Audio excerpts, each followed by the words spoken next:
كل مرة نبدأ نتمرن بحماس نرجع بعديها بكام يوم نبطل تاني. السر مش في الحماس، السر في مهارة اكتساب العادات. أحب أوضح لكم نقطة في الأول. أنا بحكم الخبرات الحياتية والمهارات اللي اكتسبتها بعرف الحمد لله أكتسب العادات بسهولة. لكن فعليا لما أجي بشرح لحد إزاي اكتسبت المهارات دي ما بعرفش أشرحها بشكل منسق ومنظم. فانا قبل اي تصوير فيديو، قبل ما ابدا ان انا اصور فيديو او موضوع اتكلم عنه، ببدا ان انا ابحث عنه وادور عن المواضيع المشابهه للموضوع اللي انا عاوز اتكلم فيه، بحيث ان انا اكتسب معلومات منظمه اعرف اشرحها للناس في الفيديو. من الناس اللي انا اتفرجت عليها في موضوع العادات ده وشاهدت لها فيديوهات كتير علي محمد علي. طبعا انا هحط لكم اللينك بتاع القناه بتاعته، لو حد حب يتوسع في الموضوع نفسه يتفرج على القناه بتاعته، هيلاقي فيها سلسله فيديوهات عن العادات. الراجل ده انا بحب فيديوهاته جدا وبيتكلم كلام منظم جدا وعقليته حلوه. نرجع لموضوعنا. انا عندي مهاره اكتساب العادات، لكن انا مش بعرف اشرح لها بشكل كويس، فببدا ان انا اتفرج على فيديوهات واخد منها نقط، والنقط دي اشرحها لكم واطبق اللي انا اتفرجت عليه على المهارات اللي انا اكتسبتها. يعني ابدا ان انا اطبق النقط اللي انا شفتها دي، اشوف منها المتوافق مع اللي انا نفذته فعلا بشكل عملي، واللي مش متوافق مش هتكلم عنه. فانا هبدا اوضح لكم نقطه نقطه ونشرحه هي ازاي مرتبطه مهاره اكتساب الرياضه والتمرين كل يوم. ازاي إن ده مرتبط بالرياضه دي، وازاي ان احنا نكتسب العاده دي من خلال النقط اللي انا هقولها دلوقتي. مبدئيا كده، الحماس لا يعتمد عليه في التغيير الطويل. ليه؟ الحماس ممكن يديك طاقه انك تبدا ان انت تمارس عاده معينه، لكن مش موجود على طول. الحماس ده حاله مزاجيه. ممكن النهارده يكون عندك الحماس، بكره حاجه مضايقاك ما تتمرنش وهكذا. فانت لو اعتمدت على الحماس انك تتمرن، هتبدا بدايه قويه وهتبدا تتمرن وتخش النهارده تروح التمرين او الجيم او اي حاجه انت بتتمرن مثلا في البيت. فالحماس هيديك دافع وقوه للبدايه، لكن هو مش هيساعدك على الاستمرار. فما ينفعش تعتمد على الحماس في بناء العاده.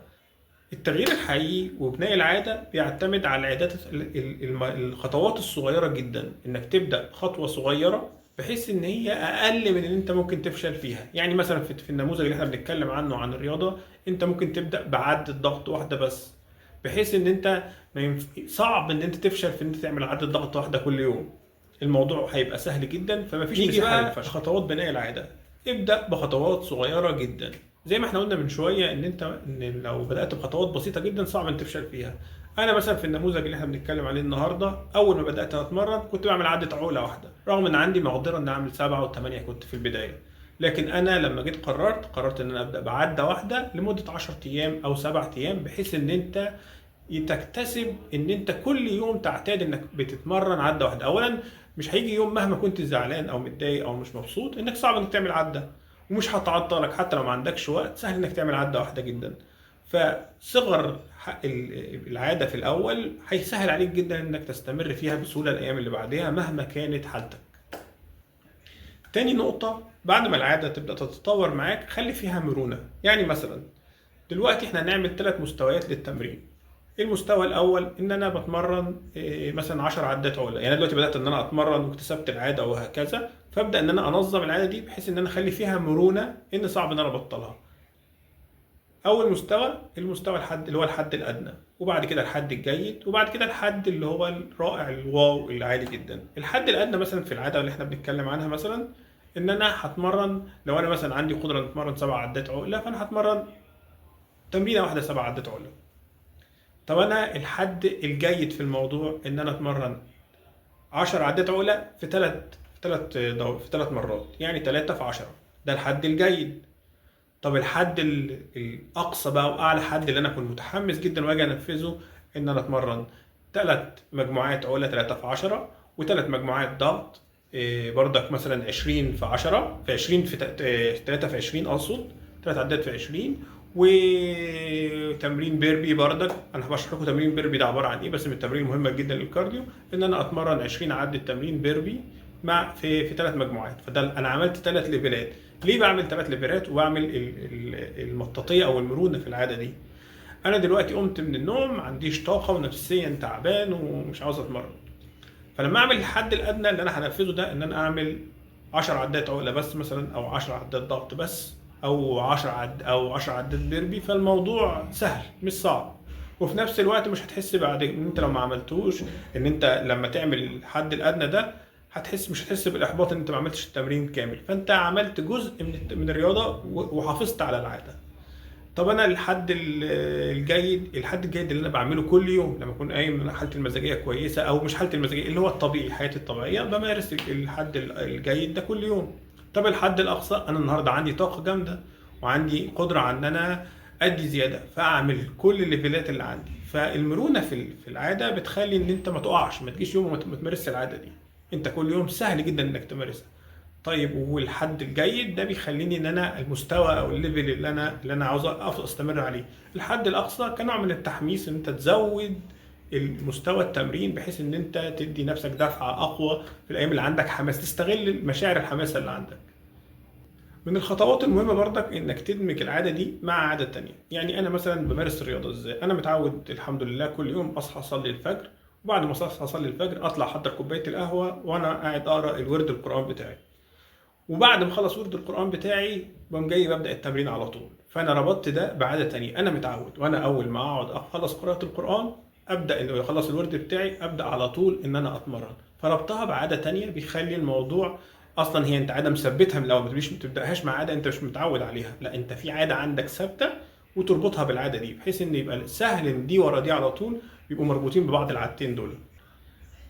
ازاي تحافظ على تكرار العادة؟ هديك 4 خطوات او 4 نقط تحافظ من خلالهم على استمرارية تنفيذ العادة دي. لازم تعمل اشارة او حافز او علامة تخليك بمجرد ما الحافز ده اتعمل ان انت تنفذ العادة دي. يعني مثلا انا متعود ان انا ببقى عامل كوباية القهوة وانا قاعد اقرا الورد. كوباية القهوة بتنتهي مع نهاية قراءة الورد القرآن. فانا بالنسبه لي دي الاشاره ان انا عارف ان انا مجرد ما بشرب القهوه بتدي حافز وطاقه وبتديك باور، فمجرد ما انتهيت من شرب كوبايه القهوه ببدا ان انا اتمرن. فانت لما تعمل كده هتبقى عندك ربط مجرد ما عملت الاشاره دي. فالاشاره دي ممكن تعمل حاجات كتير، ممكن تعمل منبه بصوت معين مجرد ما بتسمعه عارف ان ده ميعاد التمرين. ممكن تعمل مثلا اي حاجه تكون فيها اكشن واضح. بس اهم حاجه ان انت تعمل في الاشاره او الحافز دي حاجه تربطها على طول بالعاده نفسها. مش قصدي ان هي عاده تانية، لا، علامه اشاره بمجرد ظهورها. يعني انت مثلا من ضمن كان العادات السيئه اللي عند الناس مثلا المدخنين، هو عنده عاده بانتهاء الاكل يبقى عاوز يشرب السيجاره، او مع كوبايه الشاي لازم يشرب السيجاره. فده انا طبعا للاسف بربط لكم بعد السيئه عشان هي دي اللي جت في دماغي دلوقتي. بس هي بقى عنده، لان برضك طبعا في عادات سيئه وعادات كويسه، وكل حاجه ليها حاجه اشاره مجرد ما بتحصل بتذكرك بالعاده دي. يعني مثلا انت لما تكون قاعد زهقان متعود على طول تقوم جاي ماسك الموبايل انك تقعد تعمل سكرولنج او تقعد تتفرج يعني على التليفون. فانت بقى عندك ربط ده الملل ربطته بعاده ان انت تمسك التليفون وتعمل سكرول. فانت اعمل حاجه، علامه مميزه تتعود عليها، ان بمجرد ما تيجي لك العلامه دي او الاشاره تعرف ان ده وقت بدء العاده او ده تحفيز لبدايه العاده. حاول تخلي العاده تنفيذها سهل. تنفيذها سهل ازاي؟ ان مثلا انت دلوقتي ربطتها بعاده تانية. انت مثلا انا ربطتها بان انا بعد ما اخلص قراءه الورد وانا بشرب القهوه دايما اقعد اعمل ده قدام المكان اللي انا هتمرن فيه. انا عندي مكان بتمرن فيه، في العقله، في الادوات بتاعتي، في الدمبلز والحاجات دي. فانا دايما بعمل، يبقى الموضوع سهل مجرد انتهاء العاده دي. اللي بعد منها سهل، مفيش بقى مساحه ان حاجه تانية تشغلني او ان انا محتاج ان انا اروح مكان تاني، لا، ده جنب ده سهل عليك الموضوع. طبعا من ضمن التسهيل ان احنا قلنا ان احنا نقلل العادات العاده في الاول بحيث ان هي تبقى سهل انك تبدا فيها، بعد كده مع الوقت بتطور فيها وكده. تالت حاجة انك تعمل لنفسك مكافأة.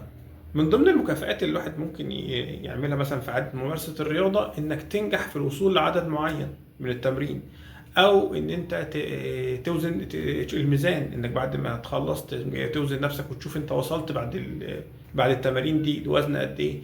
اعمل دايما مكافأة تربطها بالعادة دي. المكافأة دي ممكن تكون مادية ومحسوسة، وممكن معنوية. معنويا ان انت تيجي بعد ما تخلص تمرين تقف مثلا قدام المراية بتشوف انت تأثير. طبعا بعد التمرين الجسم بيكون فيه ضخ للدم جامد في العضلات، فبيكون شكل جسمك الشيب بتاعته في احسن حالة. فانت ممكن دايما تعمل مكافأة لنفسك بعد التمرين، ان انت تقف تبص على المراية تشوف انت وصلت لايه. ده مكافأة دايما هتحفزك في نهاية التمرين انك عاوز تخلص تمرين عشان تاخد المكافأة بتاعتك انك تشوف وصلت لايه. رابع حاجة انك تولد داخلك الرغبة للتمرين. اربط التمرين بحاجة مسلية لذيذة. انا الحمد لله من الحاجات اللي انا بطلتها السكرولينج على التليفون، لان هي عادة فعلا مدمرة وسيئة جدا بتدمر الدماغ.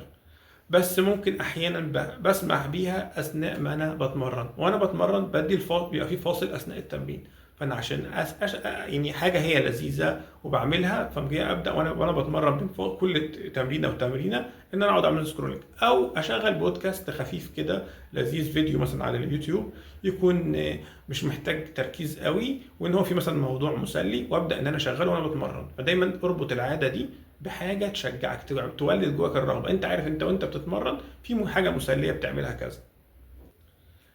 نيجي الفيديو بتاعنا باقتباس يعني كان عجبني قوي في كتاب جدد حياتك للامام الغزالي. هو بيقول: لا تعلق بناء حياتك على امنيه يلدها الغير، فان هذا الارجاء لا يعود عليك بالخير. الحاضر القريب المائل بين يديك، ونفسك هذه التي بين جنبيك، والظروف الباسمة أو الكالحة التي تلتف حولك هي وحدها الدعائم التي يتمخض عنها مستقبلك. طب ده يعني تفسير بسيط للكلمات الحلوة دي إيه؟ تفسيرها إنك ما تحاولش تعلق نفسك بحاجة لسه هتيجي أو حاجة لسه في الغيب، أو منتظر حاجة. يعني أنت مثلا منتظر الفرصة إن أنت تكون بحالة مزاجية كويسة، أو تشتري معدات وأنت معكش فلوس حاليا تشتري معدات عشان تتمرن. ما تربطش نفسك بحاجة لسه في الغيب.